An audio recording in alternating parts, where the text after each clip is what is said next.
Buenas tardes, queridos hermanos. El Señor les bendiga muy, muy ricamente. Es para mí un privilegio otra vez el poder estar con todos ustedes en esta tarde. Creo que vamos a tocar temas y cosas muy necesarias y muy importantes. Y le he pedido al Señor, como sé que muchos de ustedes también lo están haciendo, que sea la Biblia, solamente la palabra de Dios, la que aclare las dudas, la que traiga luz y la que nos guíe en todo momento en la tarde de hoy.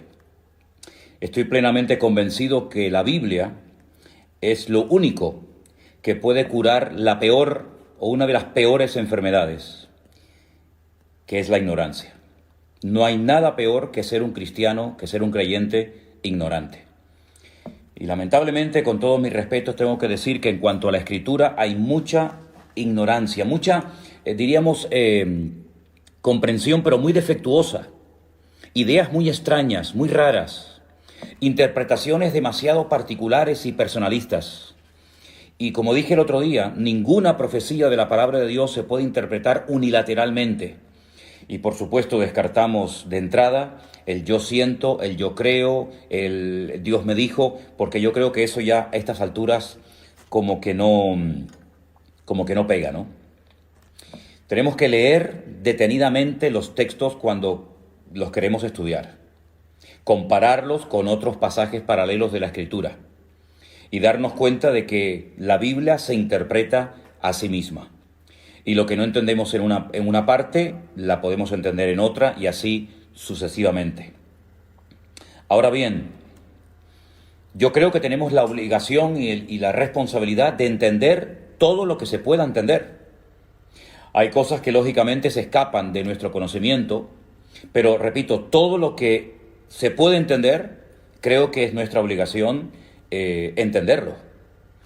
Y también creo que es nuestro deber, y por eso oramos al Señor, para que Él nos ayude a descubrir lo oculto en lo que ha sido revelado. ¿Me explico?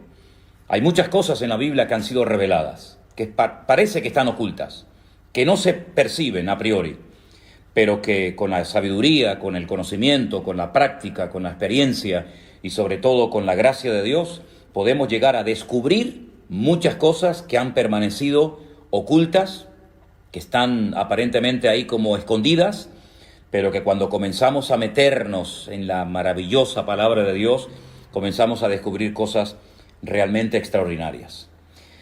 A través de nuestro hermano Freddy, pastor en Alicante, él me comentaba, me sugería que pudiéramos hablar en esta tarde un poco acerca de la unción. Y lo vamos a hacer. Pero hoy vamos a hacer como dos bloques. Vamos a hablar acerca del tema de la unción, qué es, dónde se puede conseguir, etcétera, etcétera, para qué sirve. Pero permítame decirles que en estos días estoy recibiendo muchísimas preguntas de todas partes.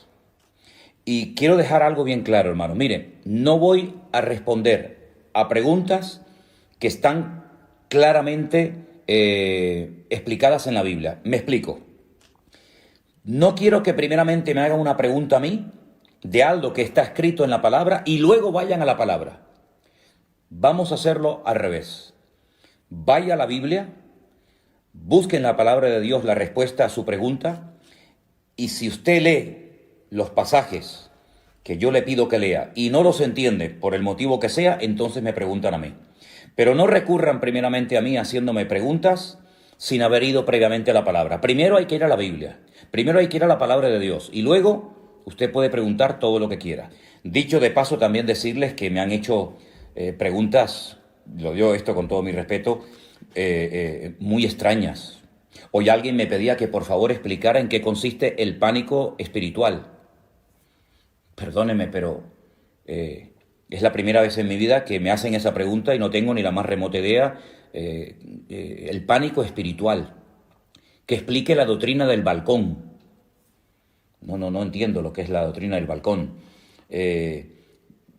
Está circulando un vídeo por la República Dominicana que varios pastores y varios apóstoles, volvemos otra vez al tema de los apóstoles, que tienen que buscar en las páginas de la Biblia, sobre todo en el libro del Génesis, un pelo, una pluma, una hoja o cualquier cosa, y con eso que usted encuentre metido entre las páginas de la Biblia, usted sabe que hay gente que dentro de las páginas de la Biblia tiene metido millones de cosas.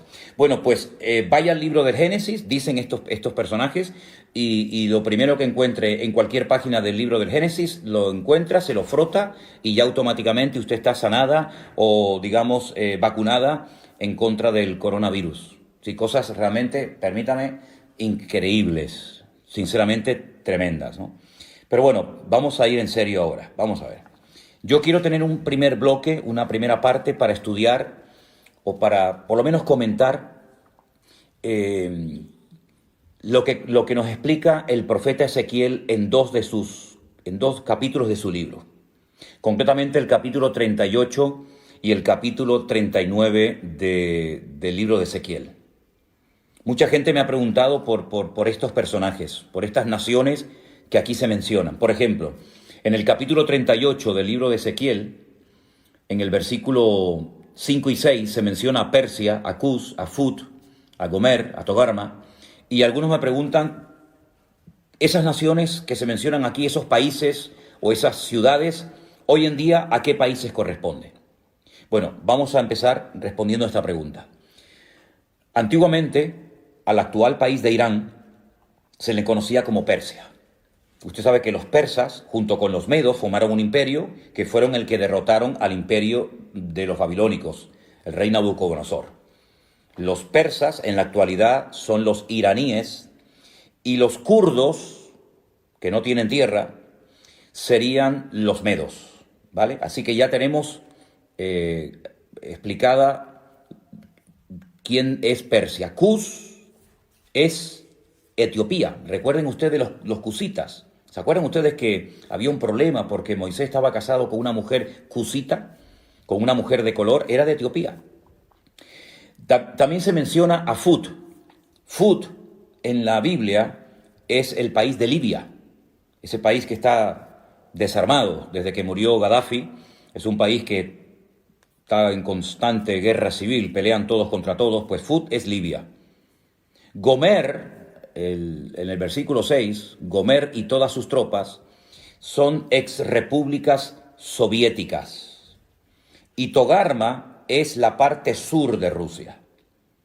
Ahora, cada vez, y si no al tiempo y lo veréis, cada vez se va a ir hablando más de Rusia, de China, de algunos países árabes y también, como no, de Europa.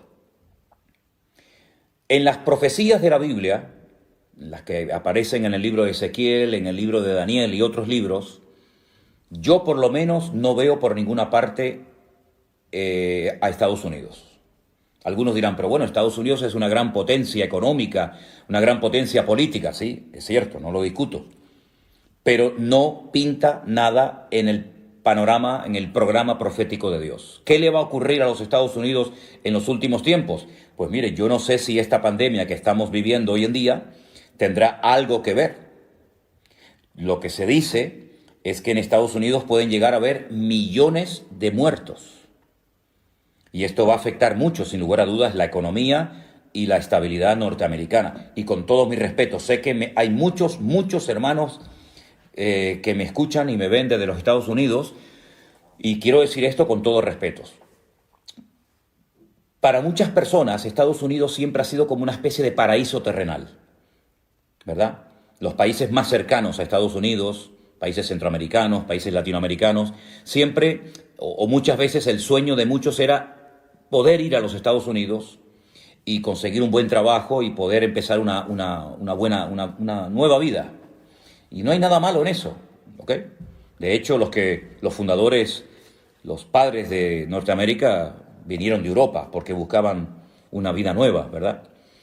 Pero lo que no podemos caer es en el error de creer que Estados Unidos es como una especie de gran papá, una especie de Dios, y de esa manera ya todas nuestras necesidades materiales y espirituales están cubiertas. El famoso sueño americano, ¿verdad? Bueno, gloria a Dios por los Estados Unidos, gloria a Dios por todos los miles de misioneros que han mandado por toda la faz de la tierra. Gloria a Dios por los millones de dólares que han salido de las arcas de las iglesias y de los bolsillos de muchísimos hermanos y ministerios norteamericanos. Pero Estados Unidos, espiritualmente hablando, está en una crisis tremenda. Y los hermanos que viven en Estados Unidos lo pueden confirmar. Estados Unidos hace mucho, mucho tiempo que tiene que volver en genuino arrepentimiento al Señor. Y pienso que a lo mejor este presidente que tienen en la actualidad, Donald Trump, puede ser tal vez la última oportunidad que tengan los norteamericanos antes de entrar en un trato muy severo de parte del Señor, para que vuelvan otra vez a la senda antigua, para que vuelvan otra vez al origen, para que vuelvan otra vez a la fuente de la vida, que es nuestro Señor Jesucristo. Entonces, el Estados Unidos no aparece en el programa profético de Dios, pero Rusia sí, y China también, y los países árabes también, y Europa también. Y por eso cada vez vamos a oír más de Rusia. Cada vez los chinos, por un motivo o por otro, cada vez se va a hablar más de ellos. Y de Europa, la pobre Europa, la pobre víctima que no sabe dónde meterse, no sabe hacia qué lado inclinarse. Esa Europa que tiene nombre de mitología griega, que todavía no sabe cuál es su identidad, si tiene que abrirse a todas las religiones, si tiene que volver al cristianismo, si tiene que ponerse del lado de unos países o ponerse al lado de otros países. Bueno, pues en esos cuatro grupos, ahí se mueve prácticamente todo lo que va a ser el futuro. Y lógicamente, no podía ser de otra manera, Israel, ¿verdad? Entonces, repito, Rusia, China, Europa y algunos países árabes, cada vez se va a hablar más de ellos. No me malinterpreten con lo que voy a decir a continuación. Aunque es una realidad este tema famoso del coronavirus, y aunque es un hecho de que hay miles de personas que están muriendo en todas partes del mundo por este tema, que esto no sea algo que nuble nuestra visión espiritual, por favor. Que esto no nos despiste, porque hay profecías que para que se cumplan tienen que darse situaciones muy, muy parecidas a las que estamos viviendo en este tiempo. Digamos que este sería el caldo de cultivo o el inicio, el comienzo de un proceso que ya no va a dar marcha atrás. Es una especie como de cuenta regresiva.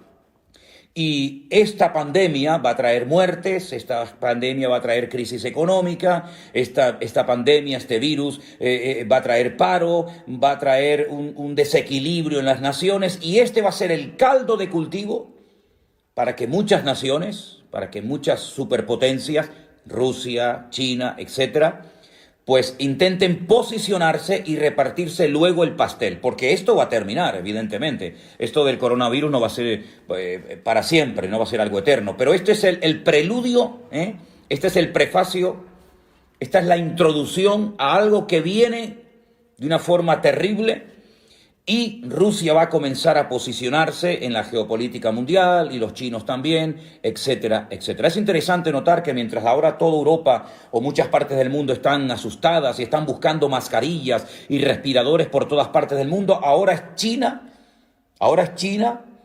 la que ofrece ayuda, la que manda médicos a Italia, la que manda aviones por aquí, la que manda aviones por allá, y también Rusia también está ahora como una especie de Papá Noel, una especie de niño bueno repartiendo ayuda por todas partes del mundo. Ojo, porque todo esto es el principio de dolores. Y hay un nombre en la Biblia, en el libro de Ezequiel, capítulo 38 y 39, que es el nombre God. God. God es un nombre simbólico. No es el nombre de una persona, pero en cierto sentido podríamos decir que ese inicuo, ese hijo de pecado, ese cuerno pequeño del cual nos habla Daniel, o ese anticristo del cual nos habla el apóstol Juan, es este personaje llamado God. Ahora, si os dais cuenta, hay un rey en la historia de Israel cuyo nombre empieza por la misma letra que por la que termina. ¿Saben cuál es, verdad? ¿Cuál es el rey de Israel que empieza por la misma letra su nombre y termina, que empieza por una letra y termina por la misma letra? El rey David. David en hebreo son 3 letras, Dalet, Vat, Dalet. Y ahí hay un mensaje, ahí hay algo muy importante. Es decir, no es una persona, digamos, fluctuante, que es una cosa ahora y una cosa más tarde. Fíjense qué nombre le da la Biblia a este perverso, a este inicuo, a este hombre de pecado, a este hijo de perdición, como lo denomina Pablo en una de sus cartas a la iglesia de Tesalónica. A este personaje se le conoce en el Antiguo Testamento como God. Y los judíos en Israel, en el judaísmo, se conoce a God como un hombre malo, al que nosotros denominaríamos o llamamos el anticristo. Y fíjense que su nombre empieza por la letra Gimel, la G en español, y termina por la misma letra, God, G-O-G. Es como una especie de imitación de todo lo que Dios, de todo lo que el Señor ha estado haciendo a lo largo de la historia. Es la última oportunidad que Satanás tendrá para poder alcanzar sus objetivos. Ahora, Satanás, por primera vez en toda la historia de la humanidad, va a ir en contra de su esencia. Porque el Señor Jesucristo dijo que Satanás es un ladrón que viene a hurtar, a matar y a destruir. Pero por primera vez en la historia, un instrumento tremendamente usado por Satanás, como va a ser este God o este anticristo, va a ofrecer algo que Satanás no puede ofrecer porque va en contra de su esencia. ¿Y saben lo que es? Paz y seguridad. Satanás, desde el día que se rebeló contra su creador, no ha tenido ni un día de paz. Es un ser atormentado, es un ser amargado, es un ser errante, no tiene amigos, no tiene familia, no tiene nada a lo que agarrarse. Es un ser solitario que sabe que le queda poco tiempo y a través de todas las edades ha intentado destruir, neutralizar, hacer fracasar el plan de Dios, y ahora cambia la estrategia y comienza a ofrecer a través de este personaje paz y seguridad. Ahora bien, este personaje, el anticristo, que se va a levantar en los últimos tiempos, se va a manifestar como el hombre de pecado, ofrecerá paz y seguridad, pero cuidado, es falso. Da una imagen totalmente diferente a lo que realmente es. Lo pueden ver en el libro de Apocalipsis. Su apariencia es una cosa, pero cuando habla es otra. Entonces es muy importante ver los animales de los cuales se habla en el libro de Daniel, y nos dice la Biblia que es como un león, que es como un oso, que es como un leopardo. Es una mezcla de esos imperios que nos han precedido en el pasado, pero lo que va a hacer a los 3 años y medio de su reinado, de su gobierno, va a ser una traición.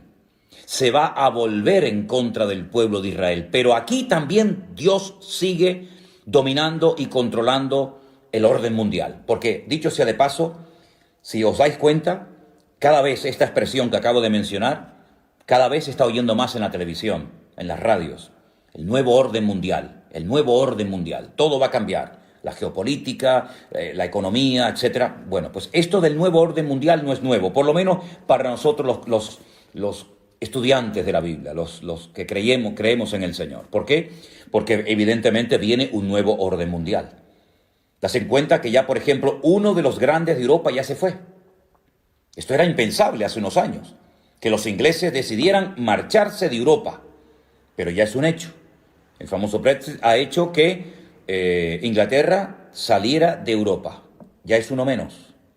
Hay una serie de países en este momento en Europa que no están dispuestos a echar una mano, a ser solidarios, por ejemplo, con Italia, por ejemplo, con nosotros los españoles, por ejemplo, con Francia. Hay una tirantez, hay una división interna en la Unión Europea, que de unión no tiene nada. Y por otra parte, están ahí como esperando la oportunidad los árabes.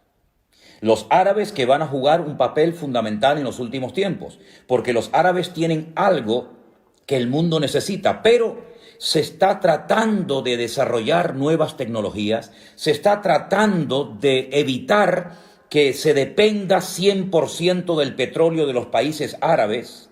Y ahora, por ejemplo, Estados Unidos está pensando en venderle de su petróleo al mundo.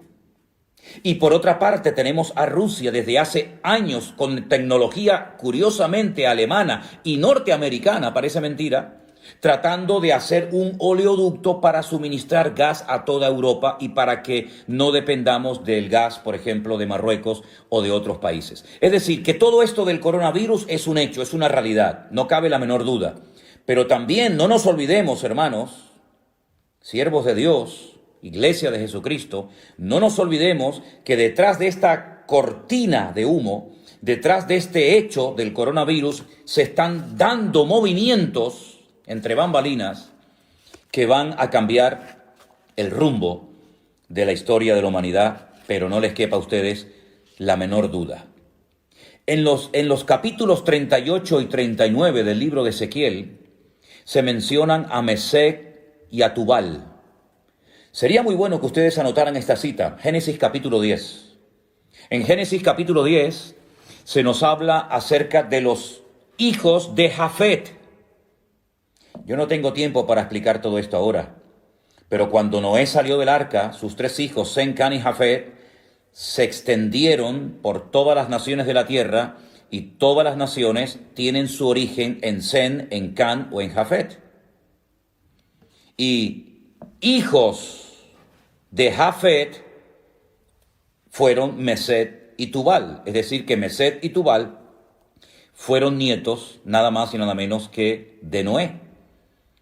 Y estos hijos de Jafet, estos nietos de Noé, sería muy interesante que ustedes vieran dónde se ubicaron, dónde comenzaron a reproducirse, qué países del mundo comenzaron a poblar, de tal manera que de esas regiones en los últimos tiempos se levantarán ejércitos tremendamente poderosos y armados hasta los dientes y que van a ser llevados, escuche bien esto, van a ser llevados por Dios hasta Israel para que allí conozcan el poder de Dios. Es decir, Dios nunca ha perdido el control de las naciones ni del mundo. Dios es soberano. Y Dios sabe cuándo y cómo y dónde mover a los líderes, a las naciones, a los ejércitos, etcétera, etcétera. Y es Dios el que lleva a Gog hasta la tierra de Israel y dice que allí es donde muere. Permítame leerles Ezequiel capítulo 39, versículo 11, para los que tienen su Biblia abierta. En aquel tiempo yo daré a Gog lugar para sepultura. Allí, en Israel, allí es donde será enterrado Gog, en el valle de los que pasan al oriente, al mar, y dice que en aquel lugar enterrarán a Gog y a toda la multitud que viene con él, y aquel lugar será llamado el valle de la multitud de Gog. Es muy interesante que aún esta batalla, esta famosa batalla de Armagedón, aún no se ha llevado a cabo, y ya el Señor nos dice de antemano a través del profeta Ezequiel dónde va a ser enterrado Gog. Una vez hablando con unos rabinos en Jerusalén salió este tema, el tema de Gog, de Magog, de Mesec, de Tubal, porque Magog es la tierra, ¿vale? Magog es la tierra sobre la cual reina Gog, ¿bien? Y Mesec y Tubal son, digamos, regiones satélites, antiguas hijas de la Unión Soviética, que se volverán a unir en los últimos tiempos y, capitaneados por Rusia y por otros ejércitos, atacarán al pueblo de Israel desde el norte, dice la Biblia. El peor enemigo de Israel está en el norte. Cojan un mapa cuando puedan y tracen una línea recta desde Jerusalén hacia arriba y van a llegar derecho a Moscú.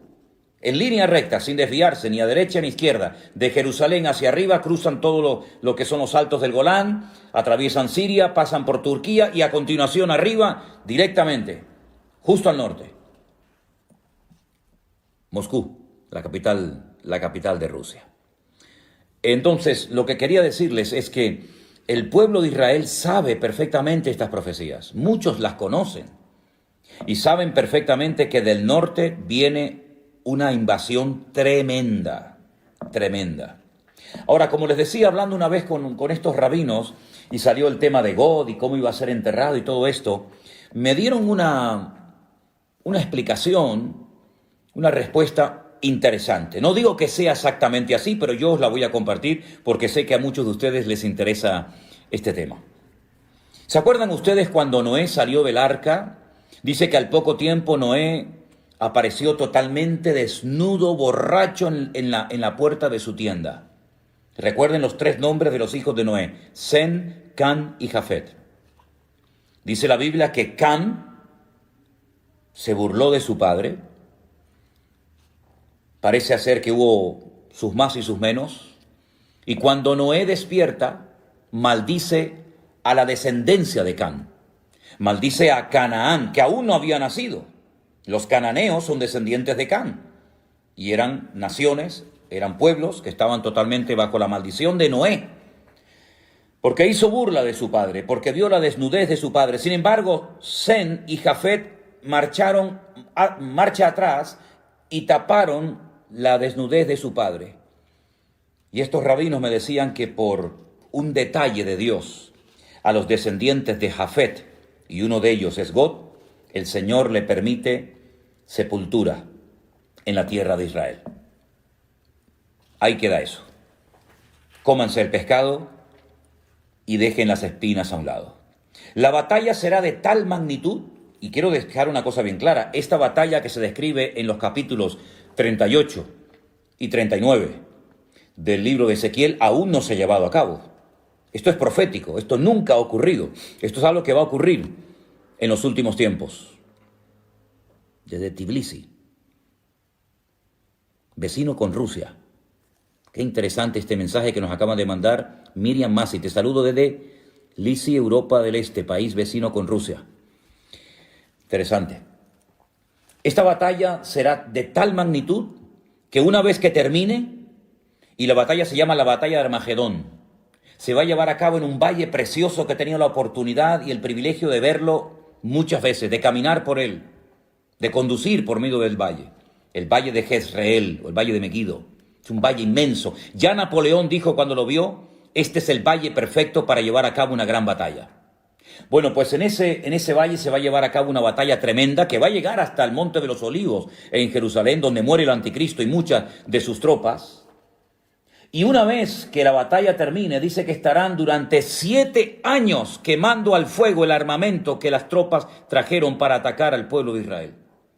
Allí habrán tropas de todas partes del mundo, También los chinos mandarán millones y millones de soldados para atacar al pueblo de Israel. Porque al final todas las naciones del mundo quieren conquistar Jerusalén y la quieren para ellos. Y la Biblia nos enseña que en ese valle de Armagedón la batalla será tan espectacular. Dice la Biblia que lloverá lluvia impetuosa, piedras de granizo, fuego y azufre. Apocalipsis dice que serán del peso de un talento, 45 kilos. Probablemente está haciendo referencias a bombas, vete tú a saber. Y la Biblia nos enseña que durante 7 años después de la batalla de Armagedón estarán quemando el armamento de todas aquellas personas que vinieron a pelear contra Israel. 7 años. Pero en el versículo 12 dice, y la casa de Israel los estará enterrando por 7 meses para limpiar la tierra. Fíjense la cantidad de millones de personas que mueren, que estarán 7 meses enterrando muertos. ¿Se acuerdan ustedes esas imágenes terribles que están en blanco y negro, que nos recuerdan la liberación de los campos de concentración de Europa por las fuerzas aliadas? Cómo se veían unos bulldozers, cómo se veían unos tractores enormes arrastrando multitudes y multitudes de cadáveres para echarlos en fosas comunes. Miles y miles de judíos que fueron enterrados como si fueran animales, sin ningún respeto, sin ningún honor, que fueron enterrados multitudes. Pues durante 7 meses, y la Biblia no miente, la Biblia dice la verdad, durante 7 meses estarán enterrando los cadáveres de los soldados que fueron a pelear contra el pueblo de Israel. Porque en esa batalla todas las naciones de la tierra sabrán que el Dios Todopoderoso es el Dios de Abraham, el Dios de Isaac y el Dios de Jacob. Los enterrarán todo el pueblo de la tierra y será para ellos célebre ese día. Tomarán hombres a jornal, versículo 14, para que vayan por todo el país para enterrar a los que queden sobre la faz de la tierra, para limpiarla, y al fin de 7 meses se hará el reconocimiento.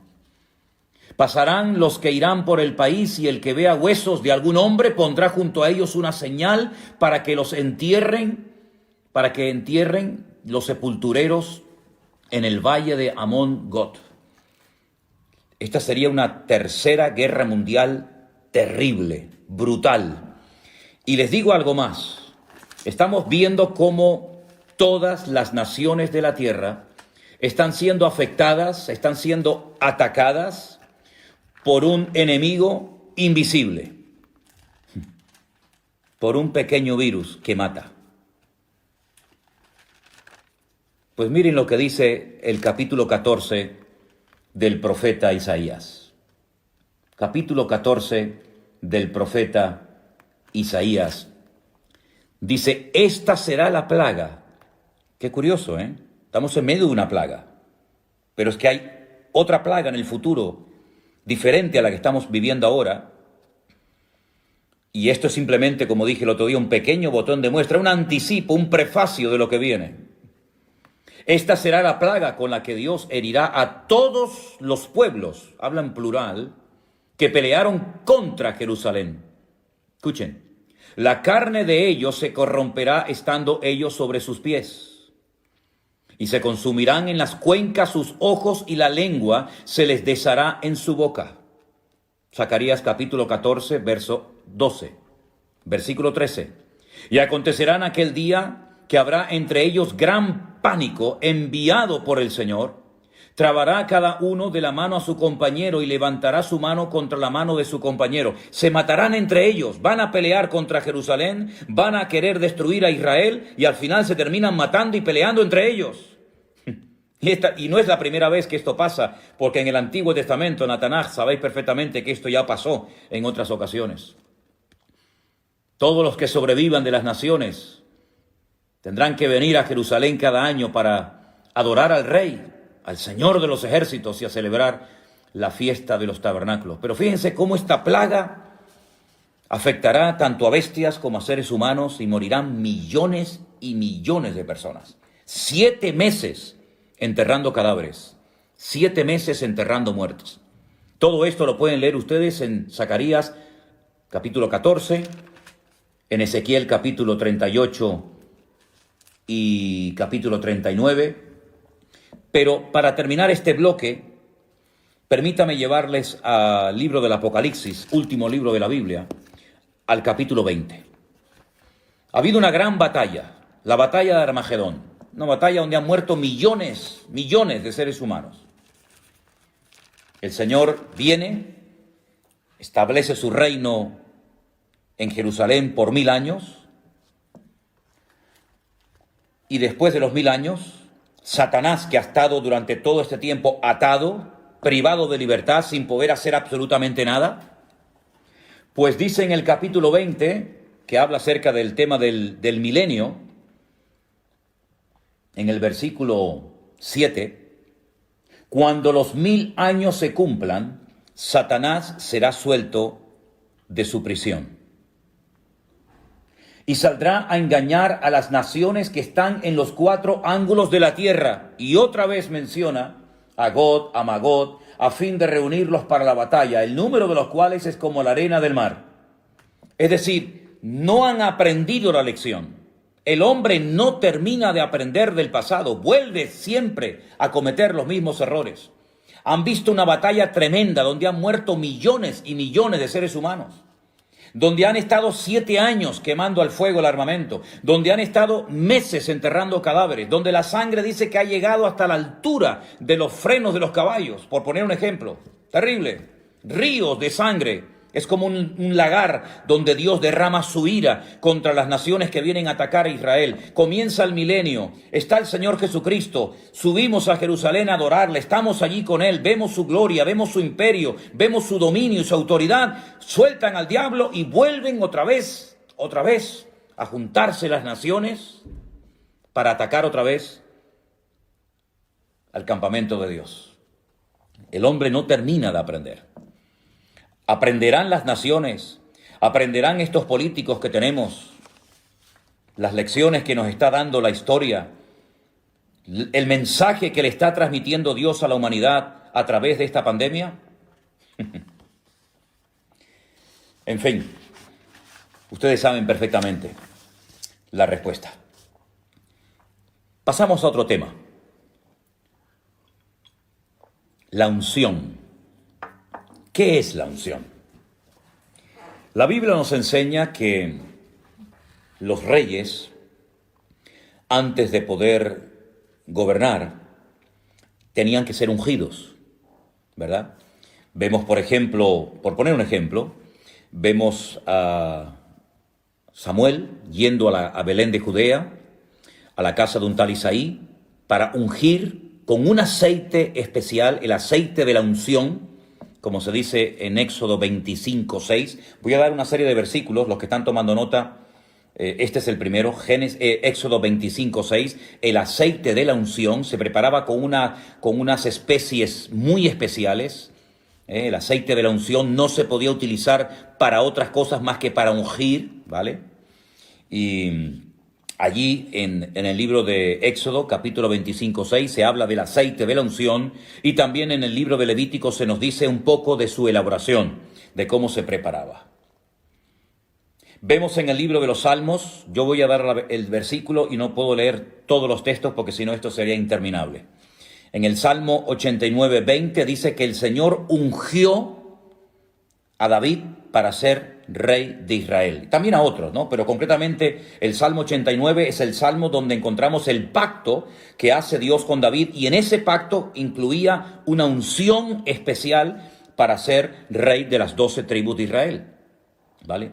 La palabra Mashiach, ungido, no es un nombre propio, como puede ser Antonio, Tomás, Santiago, Ricardo, Alberto, Manuel, sino que es un título, más que un título, es algo que se hacía sobre las personas, sobre algunos objetos, para consagrarlos para un servicio especial.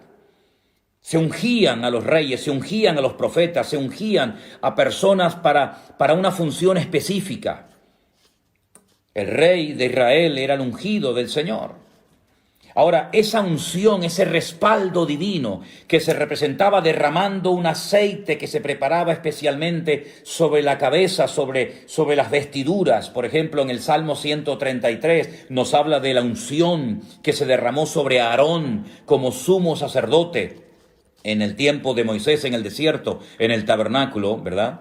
Esa unción, ese acto de Dios de respaldar a un hombre, de respaldar a una persona para ser rey, para ser sacerdote, para ser profeta o para una función en específica, esa unción, ese respaldo de Dios también se menciona en el Nuevo Testamento.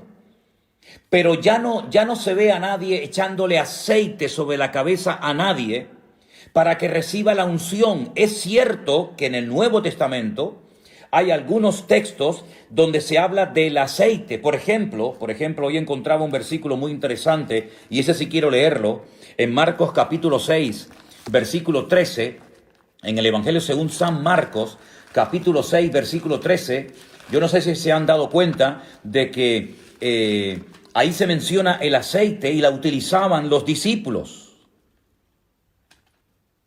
Dice que echaban fuera demonios los discípulos, y ungían, derramaban aceite a muchos enfermos y los sanaban. Hay un momento en el que los discípulos les ponían aceite a los enfermos y eran sanados. Y Santiago en su epístola nos dice que está alguno enfermo, llame a los ancianos de la iglesia para que vayan, lo unjan con aceite, y ¿verdad? Entonces vemos que es algo también del Nuevo Testamento, pero no se utiliza en el Nuevo Testamento el aceite para ungir a un pastor, o para ungir a un diácono, o para ungir a una persona para que haga una función específica en el cuerpo de Cristo, es decir, en la iglesia. No, eso no se ve en el Nuevo Testamento. Ahora, sin embargo, el Señor Jesucristo dice en el Evangelio según San Lucas que Él fue ungido para dar buenas nuevas a los pobres. ¿Quién ungió? ¿Quién ungió al Hijo de Dios, al Señor Jesucristo, para el ministerio espectacular que tuvo durante su existencia? Hay dos versículos muy interesantes que me gustaría que leyéramos. Uno se encuentra en Hechos capítulo 4, versículo 27. Hechos capítulo 4, versículo 27, nos dice lo siguiente acerca de la unción. Dice, porque verdaderamente se unieron en esta ciudad contra tu santo Hijo Jesús, a quien ungiste, Herodes y Poncio Pilato, con los gentiles y con el pueblo de Israel. Es decir, Pedro hablando, dando una explicación coherente a los que allí estaban pidiéndole explicaciones acerca de cosas que estaban sucediendo en aquellos tiempos en la iglesia primitiva, dice que Dios ungió a nuestro Señor Jesucristo. También en el mismo libro, pero en el capítulo 10, Hechos capítulo 10, versículo 38, dice, y cómo Dios ungió con el Espíritu Santo y con poder a Jesús de Nazaret, y cómo éste anduvo haciendo bienes y sanando a todos los oprimidos por el diablo, porque Dios estaba con él. Otra vez encontramos en el capítulo 10 del libro de los Hechos una explicación muy interesante dada por el apóstol Pedro. Y él dice que Dios ungió con el Espíritu Santo al Señor Jesucristo para poder desarrollar y para poder cumplir con la misión que el Padre le había encomendado. La Biblia, cuando habla del Señor Jesucristo, habla de su ungido. Salmo capítulo 2, versículo 2. La Biblia dice en Lucas 4:10, el mismo Señor Jesucristo leyendo en la sinagoga, dice que Dios lo ungió para dar libertad a los cautivos, para dar vista a los ciegos. Hemos visto en Hechos 4:27, en Hechos 10:38, cómo el Señor Jesucristo fue ungido. Bueno, recuerden ustedes, mis queridos hermanos,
que el día que Juan Bautista bautizaba al Señor Jesucristo en el río Jordán, dice la Biblia que el Espíritu de Dios descendió sobre él en forma corporal como de paloma, y se oyó una voz del cielo. Y el Padre dijo, este es mi Hijo amado, en el cual tengo complacencia. Por lo tanto, el mismísimo Señor Jesucristo fue ungido con el Espíritu Santo para poder desarrollar una función, un ministerio realmente extraordinario.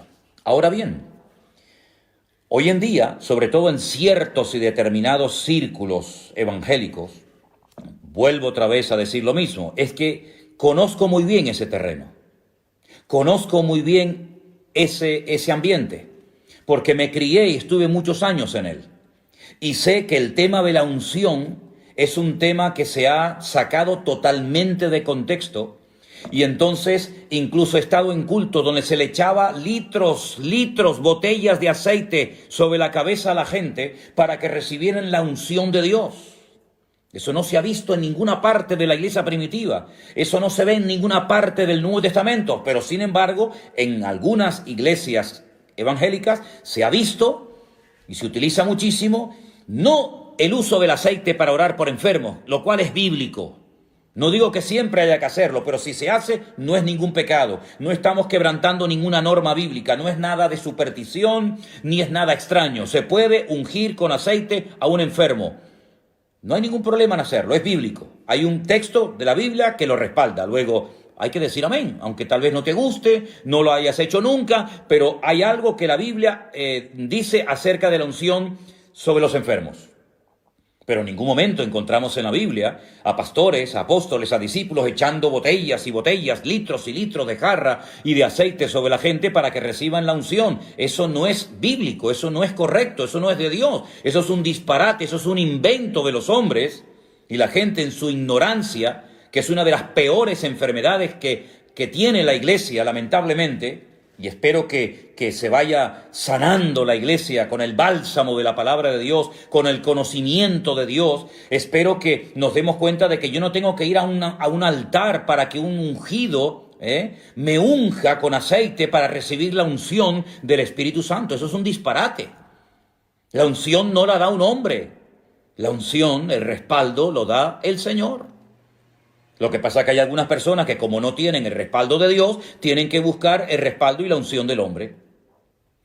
Pero dice la Biblia, y vamos a leerlo, en 2 de Corintios, capítulo 1, versículo 21, repito, 2 de Corintios, capítulo 1, versículo 21, algo muy interesante referente a esto que estamos hablando en esta tarde. Dice, Él es el que nos confirma con vosotros en Cristo, y el que nos ungió es Dios. Eso lo dice la Biblia. Todas las Biblias del mundo dice que quien nos ungió es Dios. 2 de Corintios, capítulo 1, versículo 21. ¿Qué les parece? La Biblia dice que nosotros tenemos, ya es un hecho, es una realidad. Tenemos la unción de Dios en nuestra vida. Y como siempre digo, vamos a la Biblia. Vamos a la palabra. Primera de Juan, capítulo 2, versículo 20. Y dice así la palabra del Señor.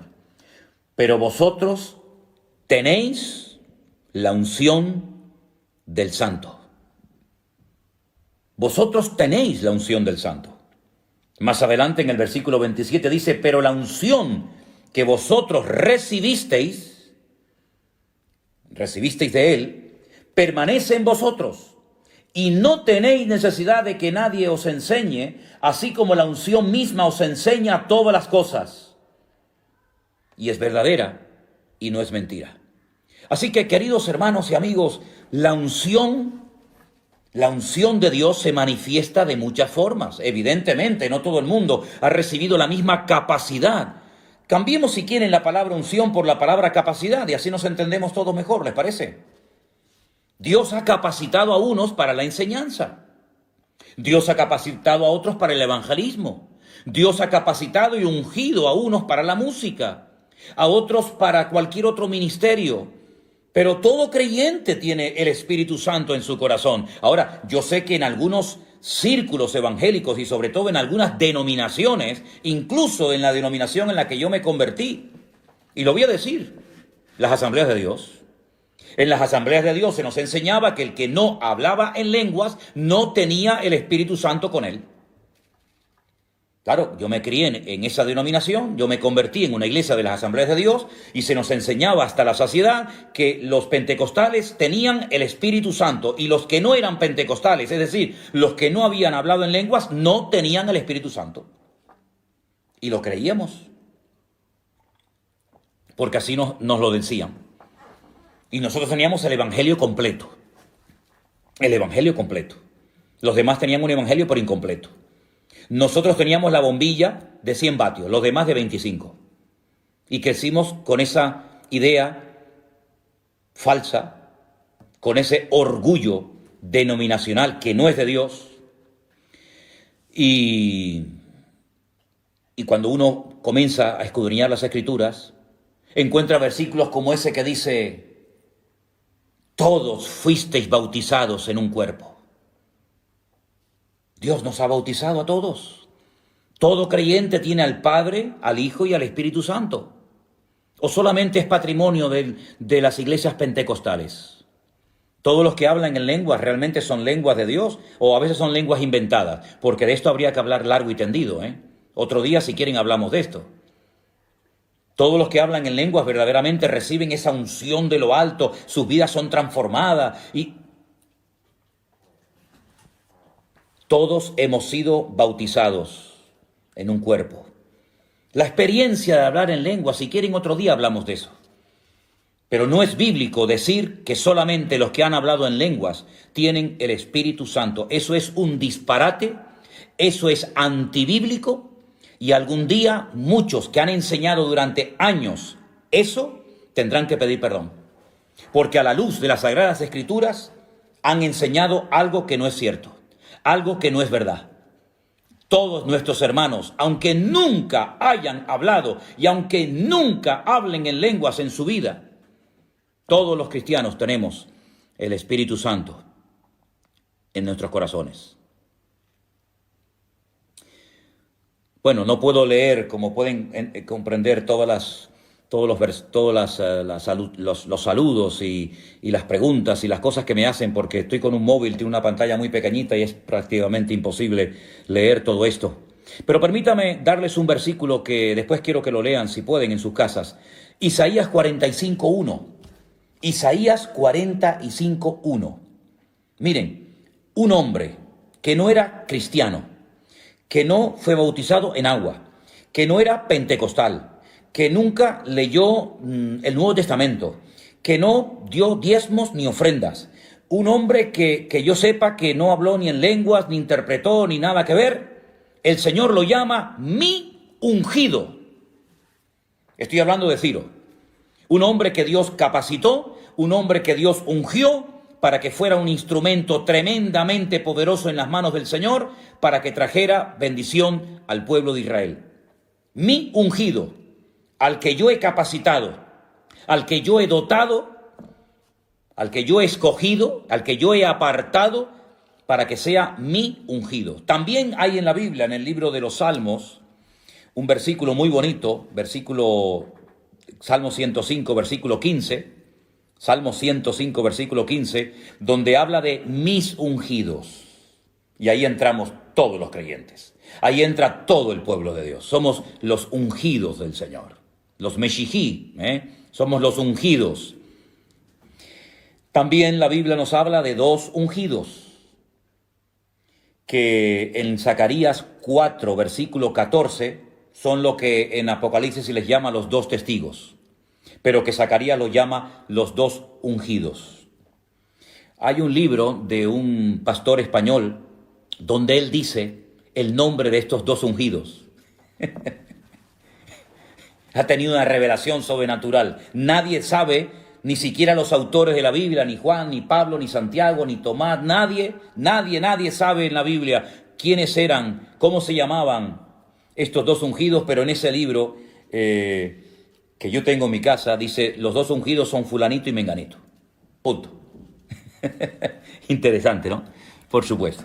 Bueno, y también quiero leerles un versículo muy bonito del Evangelio de Lucas, capítulo 2, el versículo 26, donde hay unas palabras muy bonitas para que veáis una vez más como el ungido por antonomasia, el ungido de Dios, en singular, fue sin lugar a dudas el Señor Jesucristo.